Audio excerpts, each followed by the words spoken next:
could be offering the best in products in the world, but if you don't have the effective branding, marketing, and promotional tools for your products and services, then you're probably not getting the best results you need to reach your target Mr. audience. Troy, can you hear that? Allow QTV Yes. multimedia to translate a more efficient process and to bring clarity to your current or future businesses. Take advantage of our low-cost and proven creative opportunities.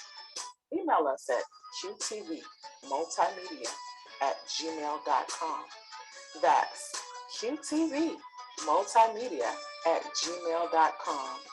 Or just simply click and leave us a direct message. And don't forget to leave your full contact information, and please share.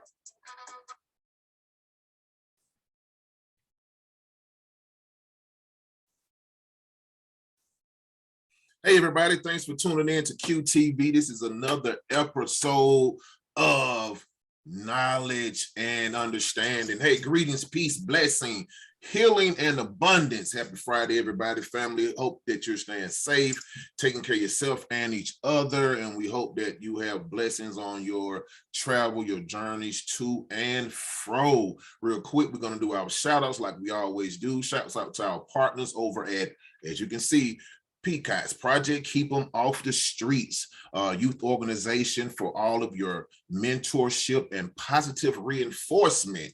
Project Keep Them Off the Streets. They're PCOTS Inc. on Instagram and PCOTS Incorp. on Facebook. Also, Seeds, Lawn, and Hauling Service. Seeds, Lawn, and Hauling Services, clean outs for your clean outs, lawn care, and local pickup and delivery. Also, huge shout out to Dr. Harper over at Ministries of the Holy Spirit, MOHS. How y'all doing out there? And shouts out to everybody on Facebook, in the chat. We have a special guest for you guys today. You don't want to miss it. So I want you guys to take a second. Please share this interview, this exclusive. This is a hot topic, and me and Mr. Troy, we're going to introduce who he is, and he's going to tell you a little bit about himself. But today's topic is about bipolar, and I was just speaking to him, the author, about how that is running rampant in our community, for as you know, misdiagnosed, underdiagnosed. People are not taking their medication. So there's a few things that we're going to dive right into. And so shouts out to you. And I want you to know that you rock and that you're all that, and I'm not taking it back. Mr. Troy, how you doing, sir? Good. Nice Thank you for having me on the show. Thank you, Mr. Stevens. Mr. Troy Stevens is in the building. If you guys can give us some hand claps, if you have any questions, be sure to type it in the comment or in the chat. People on YouTube, happy Friday to everybody. So we're gonna jump right into it, Mr. Troy. We don't want to hold you long. A little bit about yourself. Where do you reside? I live in Satellite Beach, Florida. It's pretty much paradise here. Been here about 3 years. I moved here for an engineering job from North Carolina. Yes, sir. And it ended up finishing my book last year in May, and started a publishing company called Battle Press that I have published like 25 books. Really? So you are a publisher too? Yep. Are you for hire? Yeah. I'll publish books. I'll edit and proofread and format for paperback or ebook. Really? Create the covers and then publish on Amazon. Okay, so are you an illustrator too, or you know? I have a guy that works for me who's really good illustrator. Right, because there's gonna probably be quite a few people that might join us that are authors, because we've been actually getting a lot of calls pertaining to proofreading, and I do graphics, QTV. I didn't even say it, but that's what we offer as well. Exclusive interviews, marketing, promotion, and things of that nature. So we most definitely can continue our conversation. Maybe we can cross promote and send people both directions. So thanks for joining us on QTV today, ladies and gentlemen. We have non-fictional author Mr. Troy Stevens. He said he resides in Satellite Beach, Florida. Right. Tell us how's the weather down there? I mean, like tell us about that part where you live. Yeah, it's a good time of year. The temperatures during the day get up to about 75. Mhm. It's sunny most days. It's the rainy season, so it rains about every day at night. And Really? yeah, I can see the ocean from my window Mhm. where I live, and it's Oh a man, great place to that live. has to be a beautiful sight to see.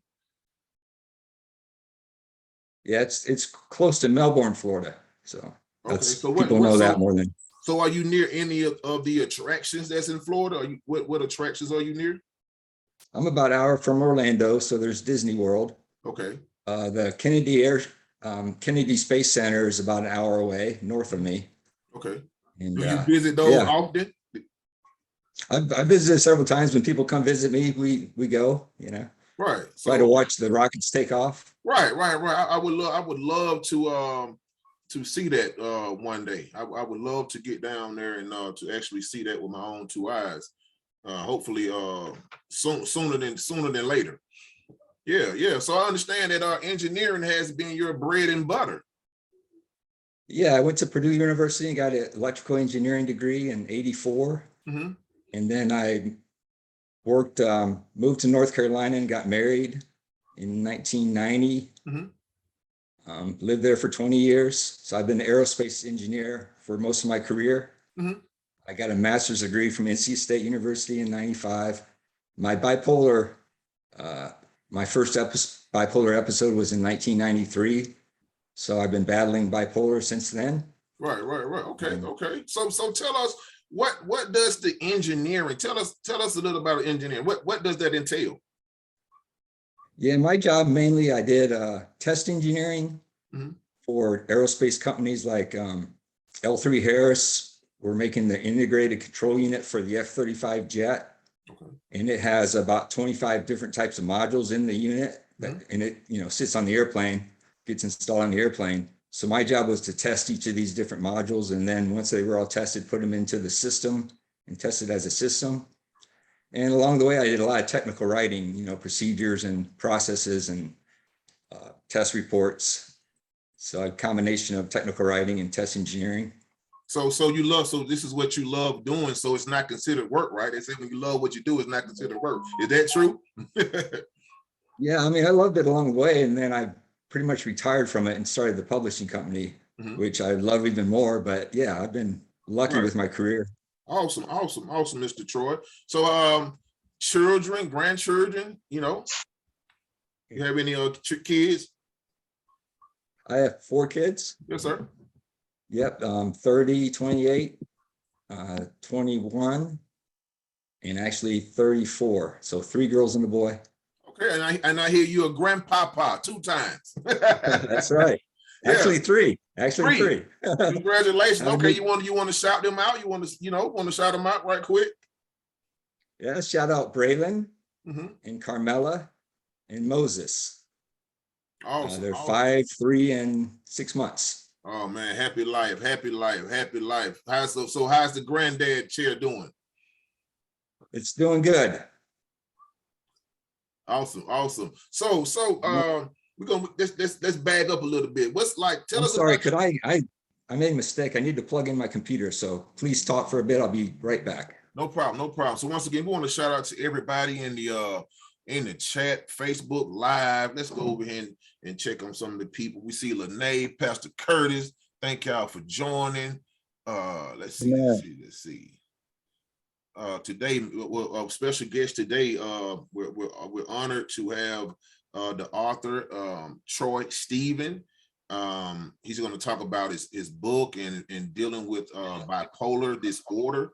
If you guys can share this feed, that would be awesome. If you know anybody that deals with this type of disease or disorder, should I say, bipolar, we know that is running rampant in our community. So if you guys could share this with your loved ones, with your friends, so we would say, tell a friend to tell a friend to tell a friend. But yeah, thank you guys for joining. Happy Friday. Yeah, so we're gonna bag up a little bit. Mr. Troy, you okay now? Apologies. but I'm No, no good now. problem. No problem at all. No problem at all. So we're gonna back up a little bit. Can you expound on some of your educational background?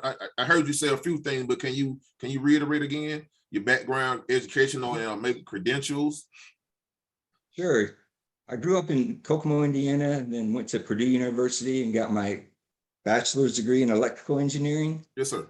And then I got my electrical engineering degree, master's degree from North Carolina State University, and worked in aerospace for 25 years. Mhm.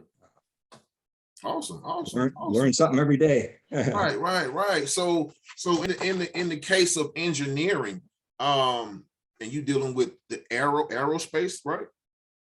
Yeah, I work for Sikorsky Helicopters, Lockheed Martin, Lord Aerospace, who makes active vibration control systems for helicopters, Yes, sir. and Parker Aerospace. I worked for a number of different companies. I was a contract engineer, so I would go, I could work for a company for 2 years, and then that's kind of like the limit for them for contractors. So I went from company to company around the country, probably had 10 different jobs. Right. So is that on a scale, is that good or bad? I mean, 2 years, but I'm quite sure the pay made it way out, right? Yeah, it was good. I mean, I really enjoyed the traveling. I never really went anywhere that I wanted to live and stay. So I would get job offers, but I would move on to somewhere else. And then I ended up here in Florida. So it all worked out good. Right. But So yeah, you're saying, so for those 2 years, you were gone from home for 2 years at a time, or I mean, what? yeah, I would actually move. I would actually move. I would go rent a place, and I'd move all my belongings with me and go from. Started in Raleigh. I worked there for about 12 years, permanent jobs, and then I started contracting. Went to Connecticut for 2 years, Utah for 2 years, Oklahoma for 2 years, and LA for a couple years. Back to Raleigh a couple years, and then now to Florida. Wow. So are you currently still employed with the engineering? No, I'm not. So COVID hit last year. You won't hit it. So I started at a new job with Collins Aerospace in November and got let go at the end of March. They got rid of all their contractors. Oh no. At the end of March. So I finished writing my book, and then I learned all the ropes and started the publishing company. Awesome. I might go back to aerospace at some point and do it part-time, but Right. Cool.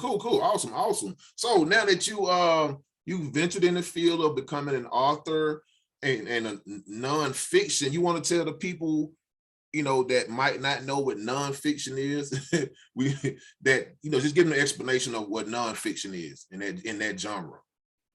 yeah, so my nonfiction that I'm familiar with mostly is self-help, and that's what my book is, self-help book. So it's a lot of research and talks about what bipolar is and about what the disease is, and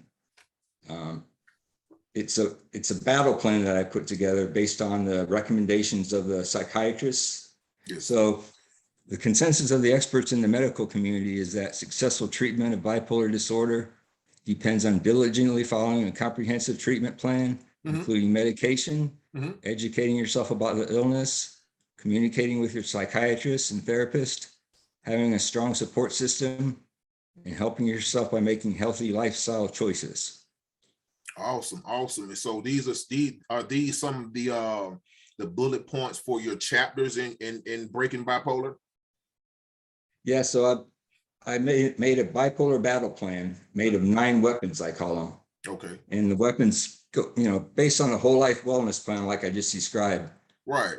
But the weapons are a contingency plan, enemy recon, optimize your medication, find the right psychiatrist, train your mind, train your body, recovering from a bipolar episode, psychiatric hospitals, and legal rights. Right. So this book you have, Breaking Bipolar, break the hold bipolar disorder has over your life. That description alone sounds so powerful. Like we spoke earlier about, this I guess I want to call it an epidemic running wild in our community, or like I said earlier, for our community, the misdiagnosed, underdiagnosed individual are not taking their medication.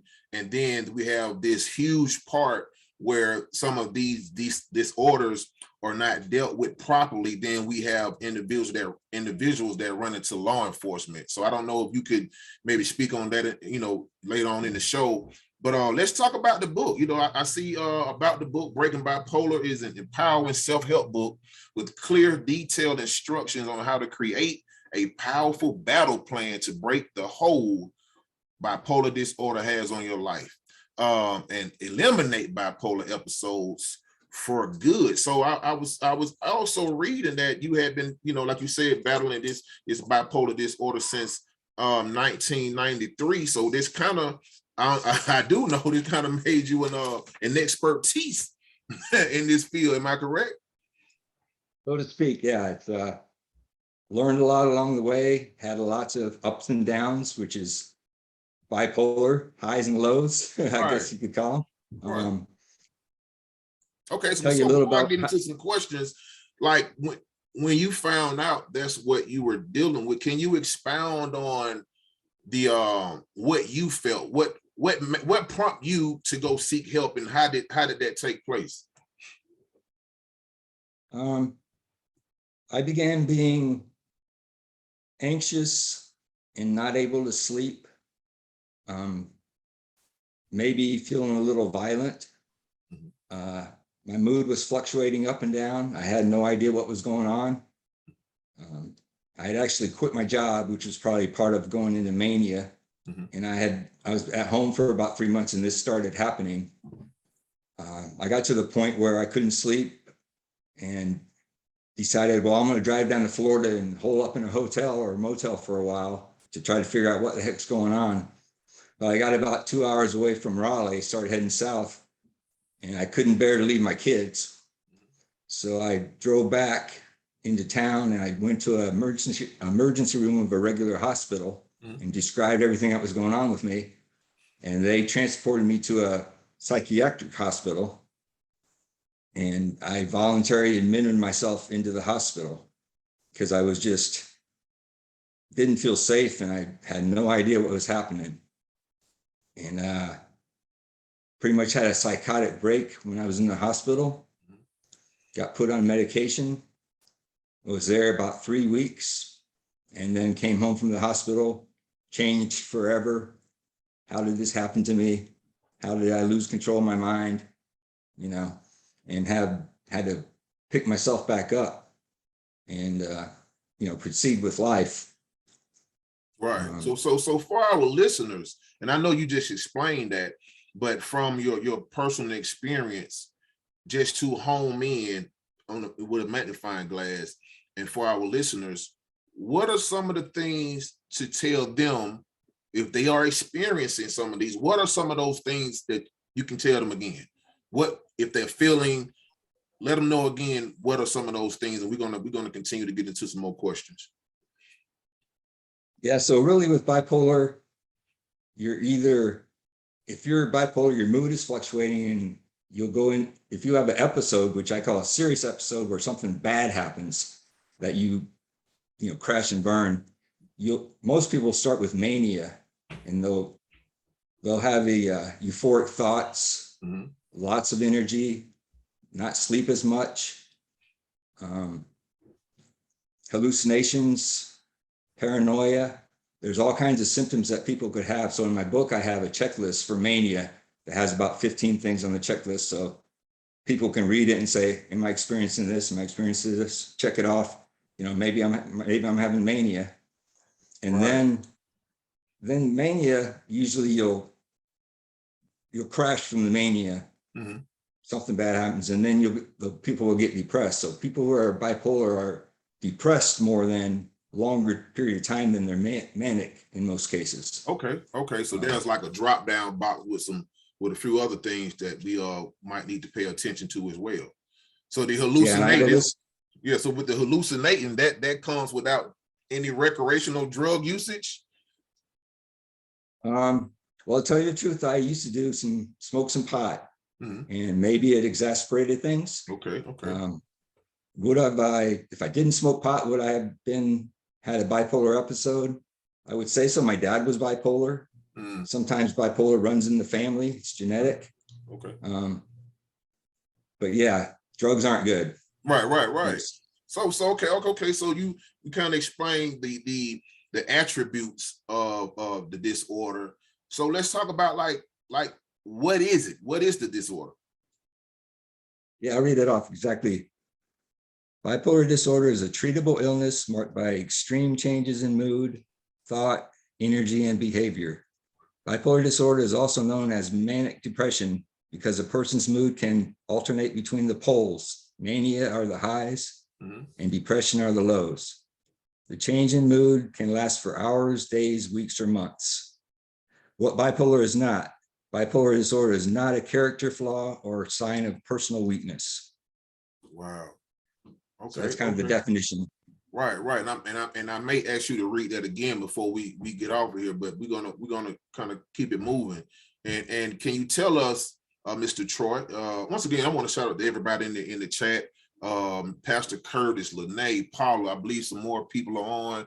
But however, happy Friday. Thank you for joining QTV Multimedia, where our motto is pictures are worth 1,000 words, but the video tells it all. We are the home of your marketing, graphics, design, promotion, and advertisement company, and we are for hire. Check us out on YouTube. Please subscribe, like, and share. And also you can find us on Instagram and Facebook. Shout out to everyone, and much love to all the supporters. We have Mr. Troy Stephen, author, nonfiction. His book is titled Bipolar, and I want to make Breaking Bipolar. Break the whole bipolar disorder has over your life. So back to you, Mr. Troy. So how is bipolar diagnosed? There's not a medical test for bipolar. Mhm. It's when people notice your mood swings, then highs and lows, and basically you get diagnosed by a psychiatrist, of course. I mean, you could figure it out yourself, or someone could tell you, but to get your official diagnosis is from a psychiatrist, and he'll go in and talk to them, and he'll ask you questions, what are you feeling? What's going on? A lot of times, by the time people go to see a psychiatrist, they've already had a really bad experience, and they may already be on medications, or they're put on medications. Not everyone has to take medications to manage their illness, but in my experience, the majority of people do take medications. And that's the hardest thing for me and everyone else, is to find the right combination of the right medication cocktail to treat your illness. And I struggled it for years I probably tried 20 different meds, different strengths of meds. When you start taking meds, they don't, it's a ramp up stage where you take 100 milligrams, 200 milligrams for 2 weeks, 300 milligrams for 2 weeks. Right.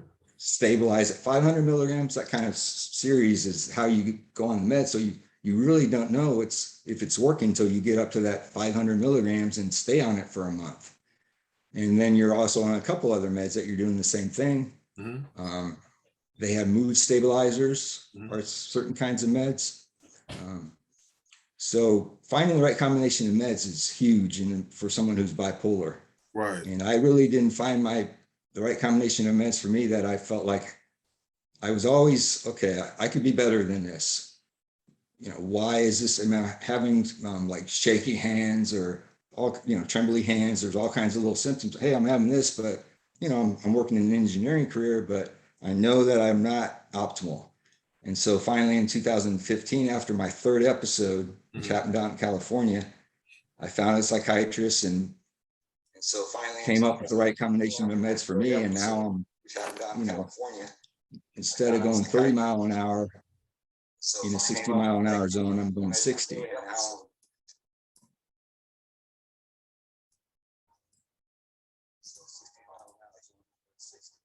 So that's So how are you diagnosed? You you get questionnaires as to, is this going on with you? Is this going on with you? Sometimes there's misdiagnosis between, hey, this person's bipolar, or this person's just got depression, because the bipolar has both mania and depression. Okay.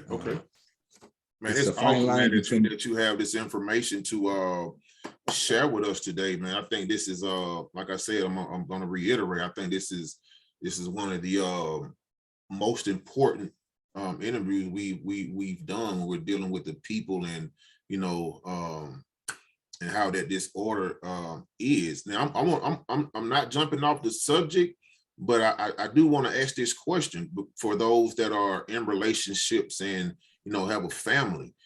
Can you speak on a little bit, like, how did that do your home with your family?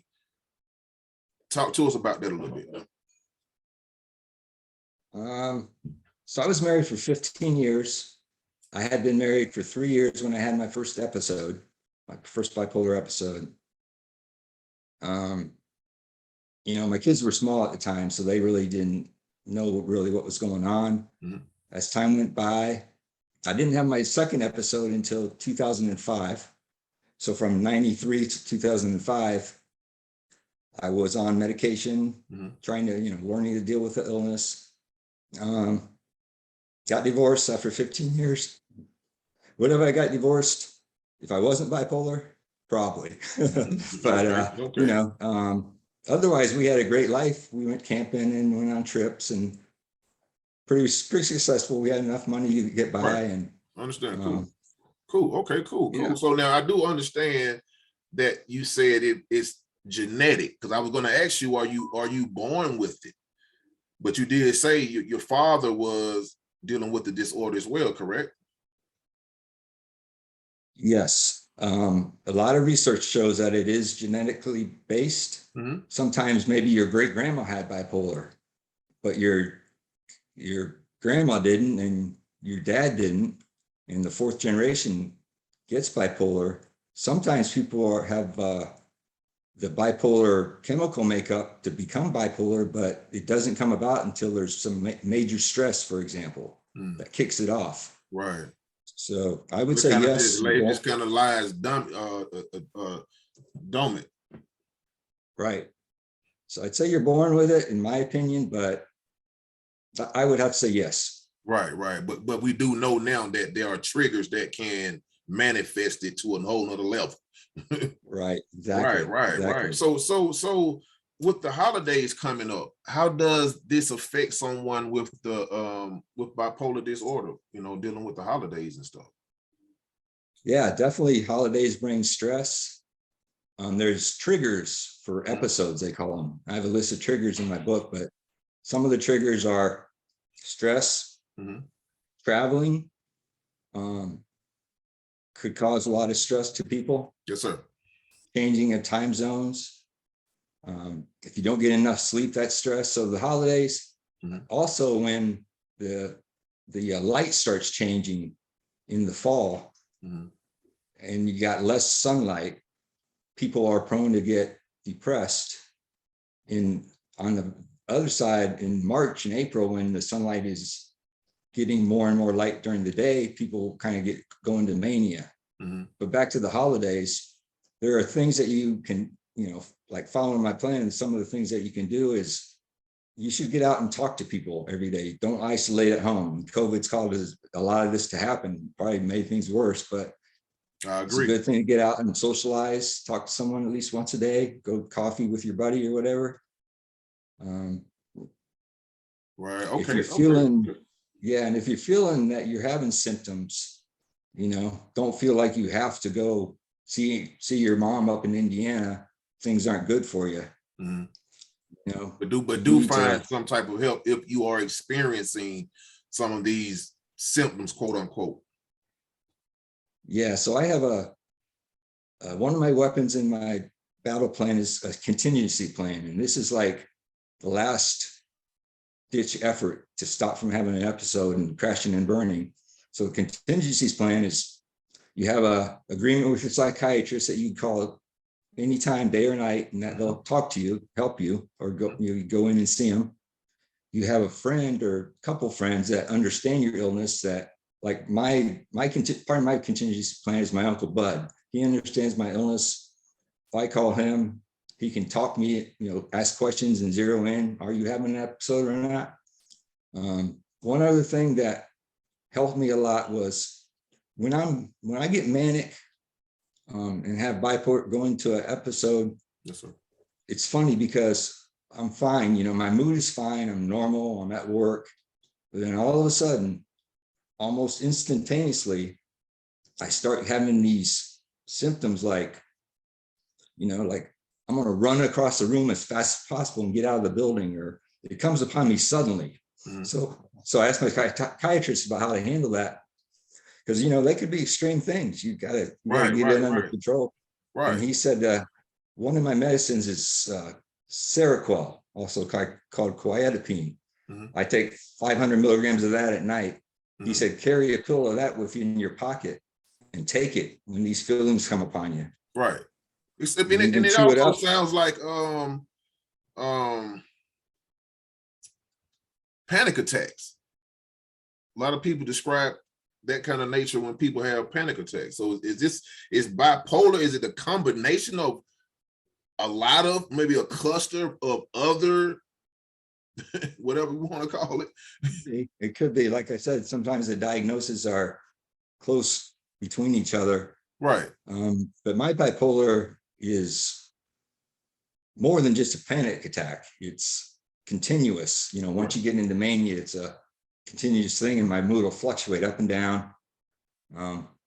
One thing I wanted to mention was the importance of the contingency plan, to have a backup plan in writing that you know what to do if you're in trouble.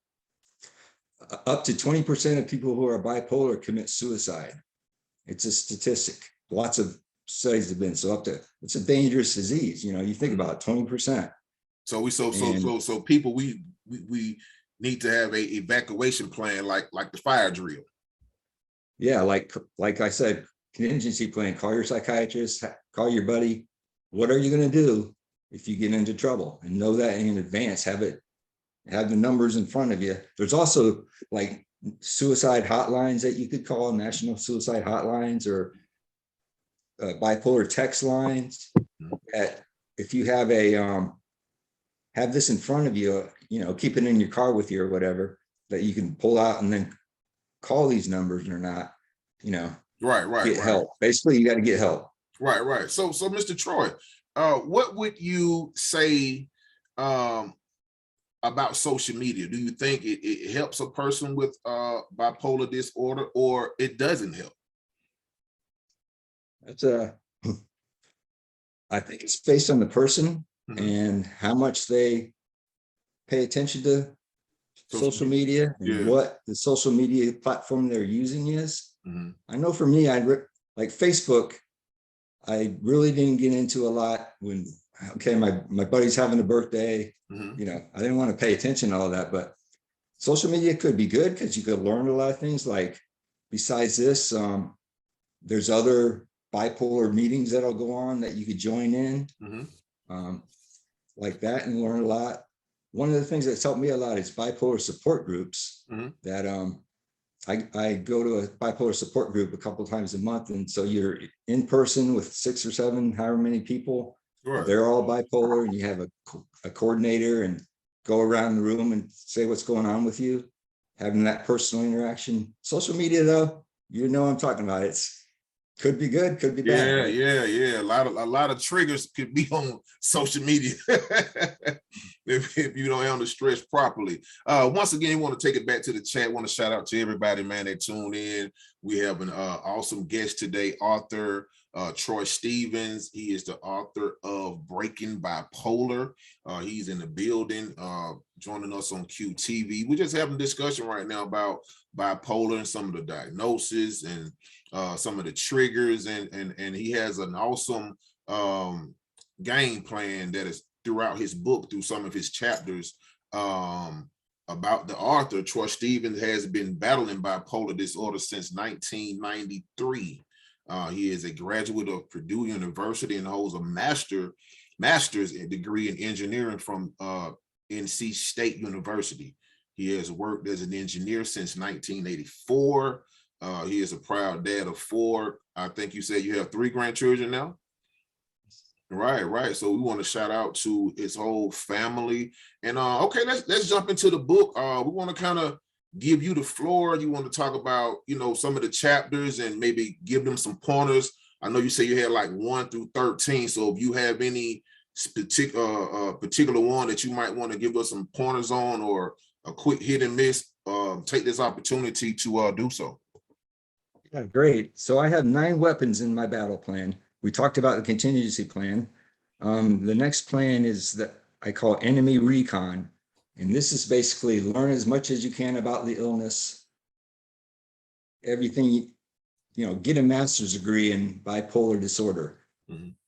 Because you pretty much have to accept the responsibility that it's on your shoulders. You got to heal yourself. Right. No one's going to do it for us. One of my favorite phrases from the book is bipolar heal thyself. So the enemy recon is a good chapter. You learn, it has the information about the checklists about mania and depression and hypomania, bipolar triggers. Learn all you can. The next chapter is optimize your medication. And I have a list of things that you can follow to how do you know if you're optimized on your medication.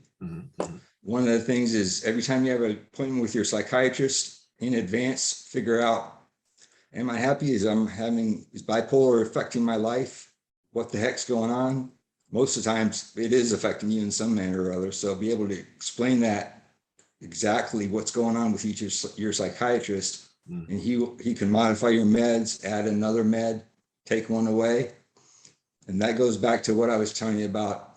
If you add a new med, you start ramping it. So if there's a ramp up stage, 100 milligrams for 2 weeks, 200 for 2 weeks, stabilize for 5 weeks, come back. He'll say, come back and see me after the 5 weeks. So until you get to the 500 and stabilize, you don't know.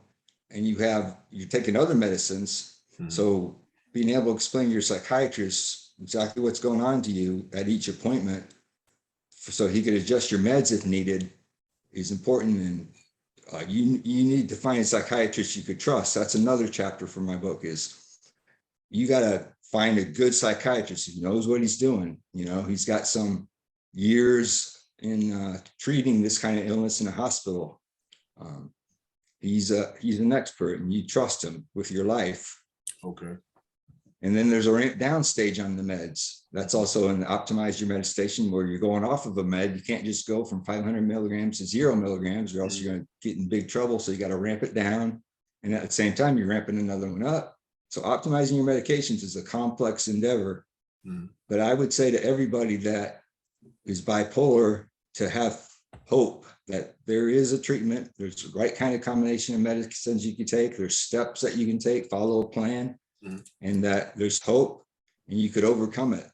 You just got to keep battling it till you achieve the right results. So real quick, Mr. Troy, I want to go to Facebook. I want to shout out to Monica Delancey. Thanks for tuning. Latanya O'Kelly, we see you though. Kelly Factor, thank you. Mr. Troy, going to a question on Facebook. Troy, do you have any suggestions for loved ones who may think they have a family member that may be bipolar? How would you suggest they get help? That's a tough one when someone hasn't been diagnosed bipolar, but they are having bipolar symptoms, mannerisms, and the wife or the husband is suffering because of it. Could be financially, this guy's going out and spending all the money, who knows what. There are help groups, support groups that people who have bipolar spouses that you can attend and learn a lot about it. If you're feeling dangerous because your spouse is experiencing, you think your spouse is going to hurt you, you're going to have to distance yourself. You try to first of all, if you're a family member and you think someone's having a family member's having bipolar, but they're not accepting it, learn about it as much as you can. You know, it's highs and lows, and learn what you can about it. Talk to your partner in a non-confrontational way and say, hey, you're having these kind of things and it's affecting our lives in these manners. You know, you should go try to see if you really have it. Go see a psychiatrist and see if you are bipolar. Maybe it's something different than bipolar. Right. And also, of course, it's not a crazy question, but drugs or no drugs? Because there are a lot of people in the community that have certain disorders and they are on recreational drugs. What do you know, what is one of your pointers? Like, you think something may help? You think it could all be bad? If you're going to tell a friend that's bipolar what not to do, I would say, don't drink too much and don't smoke pot too much. And really, if you really want to help yourself, stop drinking totally and stop smoking pot totally. I ended up doing that after 15 years of being bipolar, you know? So drugs aren't good, but you know, these days, so people, even if you're not bipolar, people self-medicate with marijuana, alcohol. Right.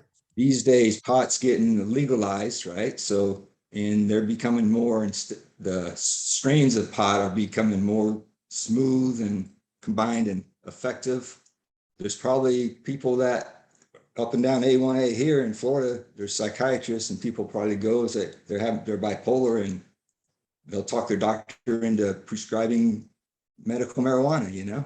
Right. So it does that help? I mean, since we're talking about the medical, because I was talking about recreational in the community, you know, there's them people don't have no prescription. But for the medical marijuana, you know, is that something that happens, that get prescribed for the individual? I think it does happen for people that have some kind of psychiatric disorder. They'll go see a doctor and get prescribed medical marijuana because the person wants to, you know. Does it help?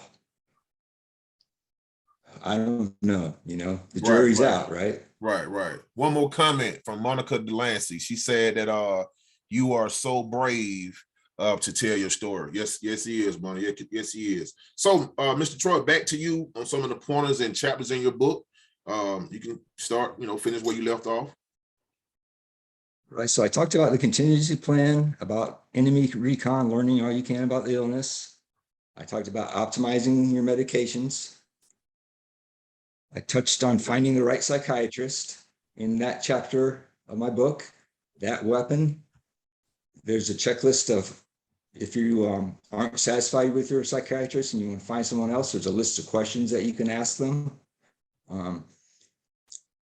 Don't just settle with a psychiatrist that you don't think is helping you, but if you are going to go find a new psychiatrist, don't cut ties with the previous psychiatrist because they're prescribing your medications. And when you go to see it, if you're trying to find a new psychiatrist, it's kind of like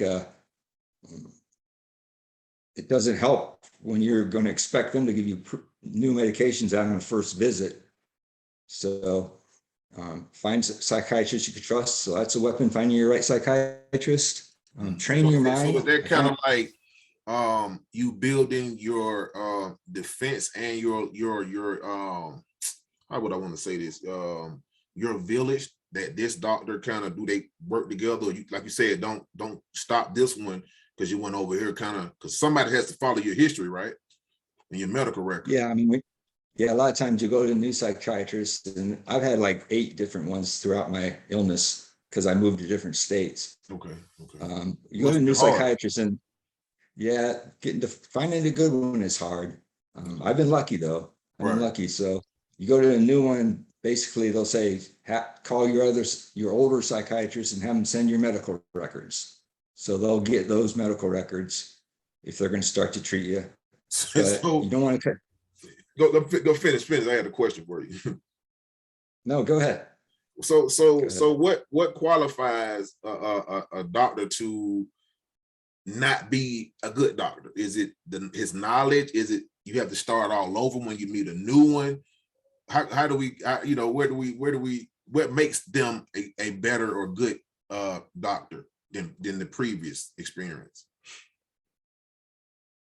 Yeah, if you have good rapport with your psychiatrist, easy to talk to, they'll listen to you, address your concerns, versus someone that is not a psychiatrist in your own mind, like they're not listening to you.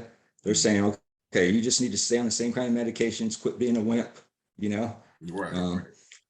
not giving you what you think is going to help heal you. You want to find someone who's going to heal you, that you can trust, that you can call 24 hours a day, day and night, if you get into a bad episode.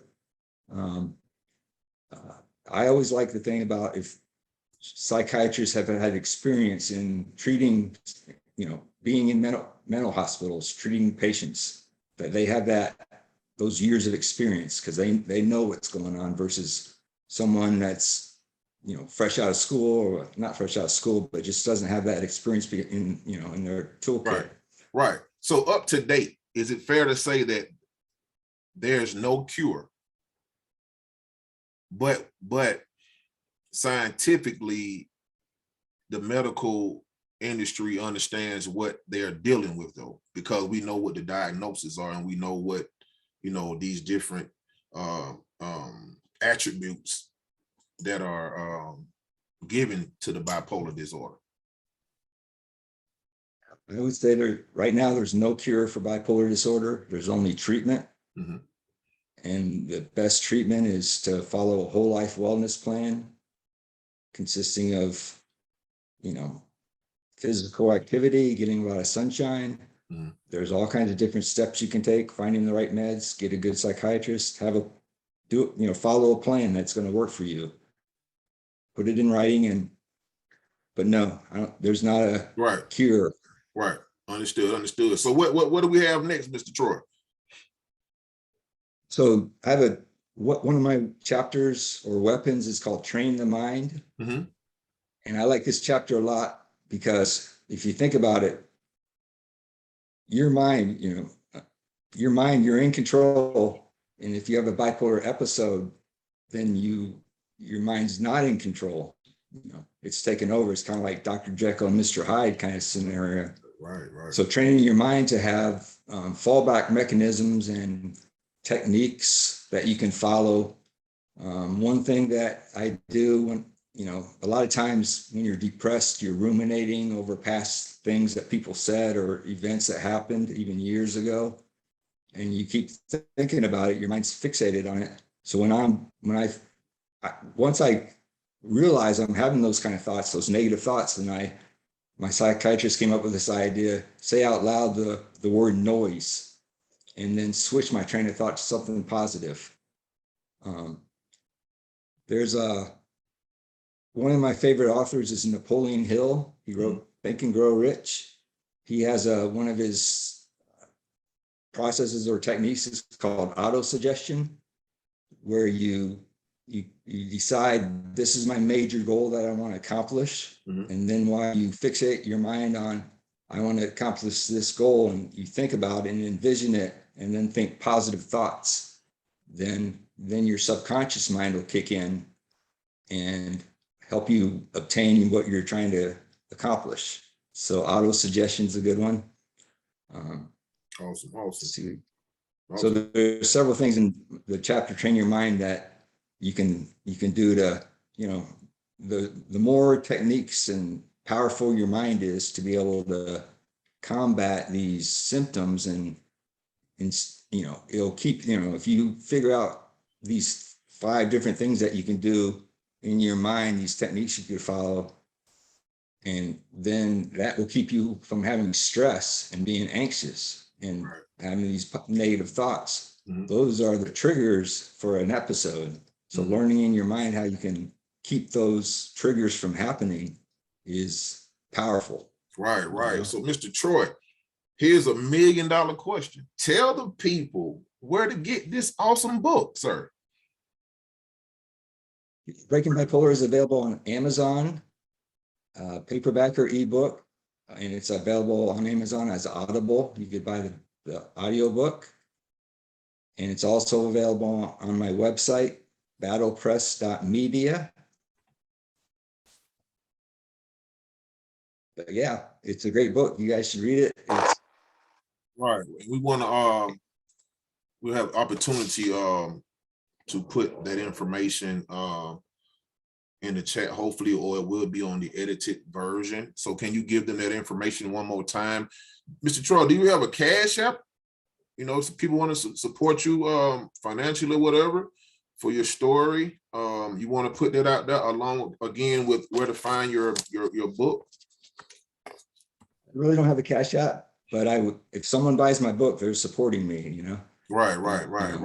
So, but yeah, Right. you can find the book on Amazon, ebook or paperback or audiobook. And you could find it on my website, battlepress.media. And you get it a lesser price if you buy it through my website. Okay.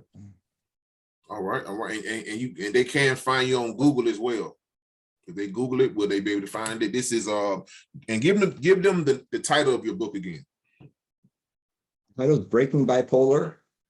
Break the hold bipolar disorder has over your life. But when you Google it or go onto Amazon, just type in Breaking Bipolar and it'll pop up. Put that in the chat.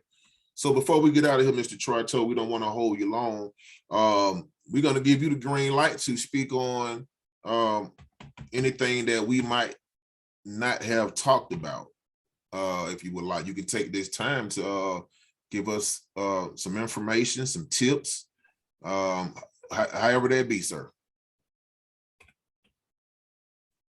My biggest tip for someone who's bipolar is bipolar heal thyself. Bipolar heal thyself. Take complete responsibility for treating your illness. It's in your hands. Have faith that you can overcome it. I've been fine since 2015. Mm-hmm. Not to say that I might have troubles in the future with bipolar, but right now I'm on the right meds and I'm taking the right whole life wellness plan, getting outside and getting sun, training your mind, training your body, finding the right psychiatrist, recovering from a bipolar episode, mm-hmm. The contingency plan. So have an overall battle plan that you follow for overcoming the illness. Awesome. It's doable. You can get help through bipolar support groups. There's mental health coaches out there. There's a lot of things you can do to get help if you're bipolar. So don't give up. Have faith that you can overcome it. It's in your power. Awesome. Mr. Troy Stevens, man, we thank you for joining QTV on this happy Friday, man. And we want you to continue to push, stand, and continue to write and continue to give people that information because, like I said, it's very much needed. We want to go to the Zoom. Anybody on the Zoom has a question for Mr. Troy before we get out of here? We want to make sure we answer some of the questions if we could. Anybody in the chat want to have a question for Arthur, Mr. Troy Stevens? Want to kind of do that quickly. If not, that is awesome. That is awesome. So one last thing for parents that might be experiencing some of that hardship from their teens. And I know we see what's going on with the teens. And I know we did say, you know, what some of the things to look for, but in these youth, and I do know you say, you know, the how we present what we're saying. Give the parents some leeway on how to address it with their young ones and what to look out for. Could it be different with kids than adults? Is there a difference in the behavior? I would say it would be similar between kids and adults. I can't imagine having a child that is bipolar and I don't know what the heck's going on with that. My kid, my son, my daughter, but something's going on. And I need to figure out, you know, if something's really bad going on with your kid, say they're feeling suicidal, take them to a psychiatrist, get them help, you know. Figuring out if they're bipolar or are they schizophrenic or are they depressed or are they just have panic attacks. That's tough to say, you know, to zero in on. This is a diagnosis of my loved one, my loved kid. So between the two, and I wanted to touch, if it's all right, I wanted to touch that real quick on about the your prison ministry. You know, keeping people off the streets, right? Yes. There's someone told me a statistic that like 20% of or more of prisoners that are in prison have a mental illness. Mm. And that's, you know, that's scary. That's, Yeah, it is. maybe they're in prison because something bad happened. They did something, they committed a crime, but it was because of a mental illness, but that no one knows they have that. Right. You know, that's a tough one there.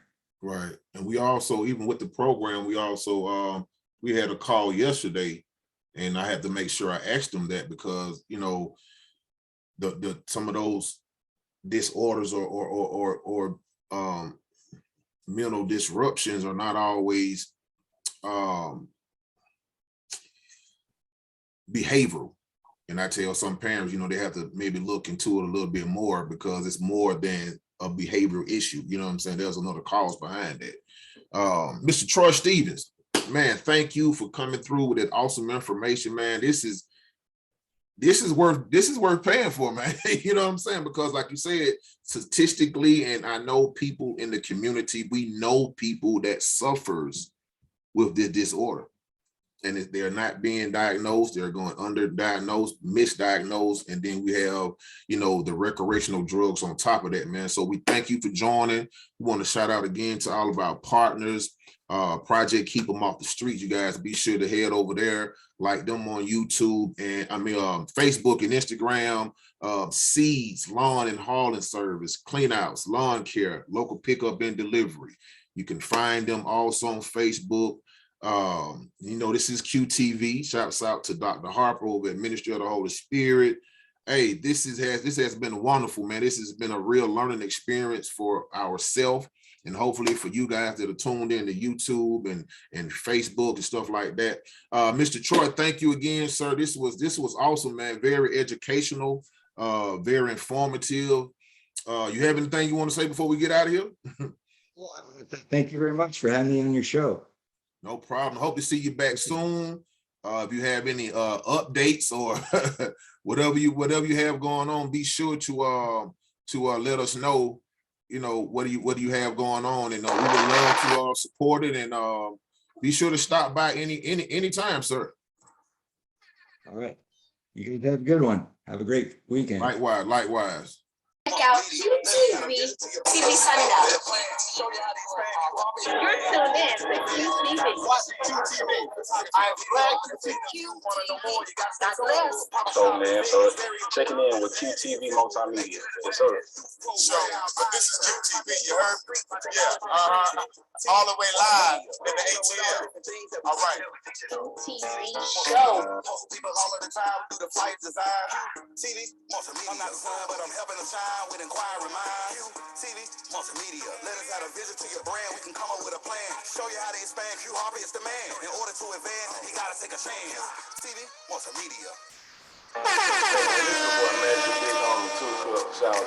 Man, reporting live right here, Boom Studio, man. I got QTV Multimedia. What we gonna do right here is go back. Way back.